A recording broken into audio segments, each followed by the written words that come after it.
So eto na nga po mga kaibigan, inaabangan na ngayon ang PBL All Filipino Conference Finals at inaasahang maghaharap muli ang Petrogas Angels at ang Creamline Cool Smashers. Creamline Cool Smashers handang labanan ng dalawang import ng Petrogas. Pero bago yan, please huwag nyo muna kakalimutan na mag-like and subscribe sa ating channel.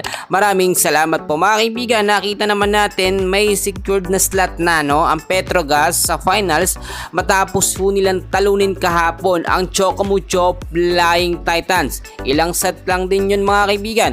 Malakas talaga ang Petrogas. Bakit kaya? Alamin natin yan. Samantalang nanalo din kahapon ang Creamline Cool Smashers kontra sa kupunan ng Akari Chargers at kailangan din nilang talunin muna sa April 3. Ito nga pong Chocomucho Flying Titans para ma-secure na nila ang slot nila dito nga po sa finals. Pero alam nyo naman kapag ka naglalaban ang CCS at ang Chocomucho lamang ang panalo ng CCS. So ang mangyayari dito, ang Creamline at ang Petrogas ang may chance ang magkaharap po sa finals.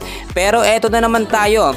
Dahil nga po sa controversial na dalawang import ng Petrogas Angels na pinapalaro nila dito nga po sa All Filipino Conference, PBL All Filipino. Hindi po kailangan ng import mga idol. Maraming nagsasabi na bakit daw po umiiyak ang mga CCS fans porkit natalo ang Creamline dito sa Petrogas nung unang laban ng CCS sa semifinals.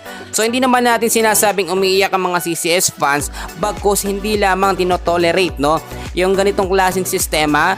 Sinasabi All Filipino Conference pero merong import. Ang sinasabi naman ng ilan ng mga fans ng Petrogas half Filipino o Phil-Am naman daw etong si Brooke Bansikel at si MJ Phillips. So nakita natin mga kaibigan, ginagamit nilang import yung dalawang player na yan. Hindi po natin masasabi na pure-blooded talaga kasi nga Phil-Am. Ngayon, handang labanan ng Creamline Cool Smashers ang Petrogas Angels at ang kanilang dalawang import sa kanilang panibagong sistema. So uubra ba yung sistema na to yung mga kaibigan?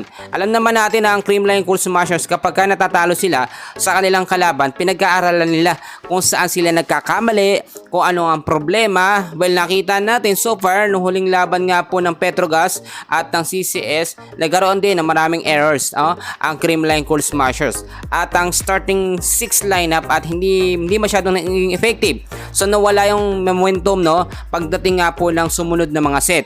Ngayon ang sinasabi ko sa inyo, mas mabibigyan na ng mahabang playing time ang mga nasa bench po ng Creamline Cool Smashers. At mas mahaba din pong oras ang ibibigay kay Bernadette Pons, kay Bea De Leon at sa iba pang mga player po ng Creamline Cool Smashers. Kaya mga kaibigan, abangan natin kung ano ang mangyayari. So handa na lumaban ng CCS kontra sa Petrogas dito nga po sa finals ng PBL. Maraming salamat po.